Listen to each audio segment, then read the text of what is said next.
Hi అండి. Hello. నమస్తే. అందరూ ఎలా ఉన్నారు? Welcome back to my channel. నేను మీ లావణ్యాని.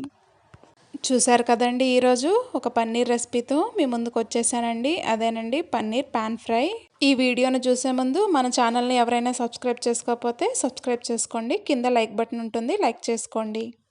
ఇప్పుడు ప్రాసెస్ చూసేద్దాం పదండి. ఒక 200 గ్రామ్స్ పన్నీర్ని తీసుకున్నానండి. యాక్చువల్గా నేను తీసుకున్న పన్నీర్ బాగాలేదండి, పిండి పిండి అయిపోయింది, క్యూబ్స్లా రాలేదండి. కానీ ట్రై చేసా దీంతో. ఒక 200 గ్రామ్స్ పన్నీర్ని తీసుకొని అందులో కొంచెం పసుపు, ఒక 2 స్పూన్స్ కారాన్ని యాడ్ చేసుకోవాలి. తర్వాత 1/2 స్పూన్ జీరా పౌడరు, 1/2 స్పూన్ కొరియాండర్ పౌడర్ని యాడ్ చేసుకోవాలి. అలానే 1 స్పూన్ సాల్ట్ని యాడ్ చేసుకోవాలి.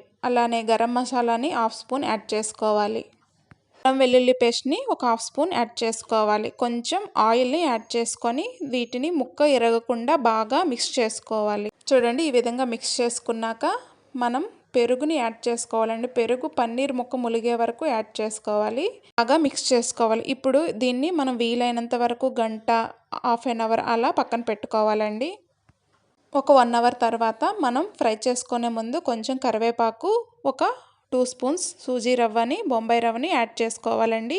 యాడ్ చేసి బాగా మిక్స్ చేసుకోవాలి. ఇప్పుడు ఒక మందపాటి పెనం పైన నెయ్యిని వేసుకొని నెయ్యిని బాగా స్ప్రెడ్ చేసుకోవాలండి. మనం ఫ్లేమ్ని మీడియం ఫ్లేమ్లో పెట్టుకొని మ్యారినేట్ చేసిన పన్నీర్ ముక్కల్ని పెనం మీద పరుచుకోండి. ఒక 5-6 నిమిషాలు పన్నీర్ని వేగనిచ్చి అట్ల కాడతో నెమ్మదిగా పన్నీర్ని రెండో వైపు టర్న్ చేసుకోండి. ఈ పన్నీర్ ముక్కల్ని అట్ల కాడతో అన్ని వైపులా కాలేలా చూసుకోండి. చూడండి, ఈ విధంగా రెండు వైపులా స్ప్రెడ్ చేసి అలా తిప్పుకోండి. ఇప్పుడు ఒక 7-8 నిమిషాల తర్వాత పన్నీర్ ముక్కలు రెండు వైపులా బాగా మగ్గి ఈ కారం రెండు వైపులా బాగా పన్నీర్ ముక్కకు అనేది బాగా పడుతుందండి. ఇలా రెండు వైపులా పన్నీర్ బాగా కాలే వరకు తిప్పుకొని కాల్చుకోవాలండి. అంతేనండి, సింపుల్గా కరకరలాడే పన్నీర్ పాన్ ఫ్రై రెడీ అండి. దీన్ని రోటీ, రైస్, చపాతీ దేంట్లో అయినా మనం పెట్టుకొని తింటే చాలా బాగుంటుందండి.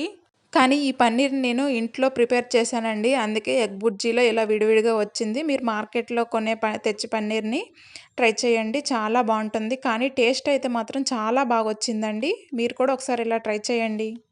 చూడ్డానికి ఎగ్ బుర్జీలా ఉన్న టేస్ట్ మాత్రం చాలా బాగుందండి. ఈ రెసిపీని మీరు కూడా ట్రై చేయండి. ఎలా ఉందో కామెంట్లో చెప్పండి. ఈ రెసిపీ కనుక మీకు నచ్చితే please like, share and comment చేయండి.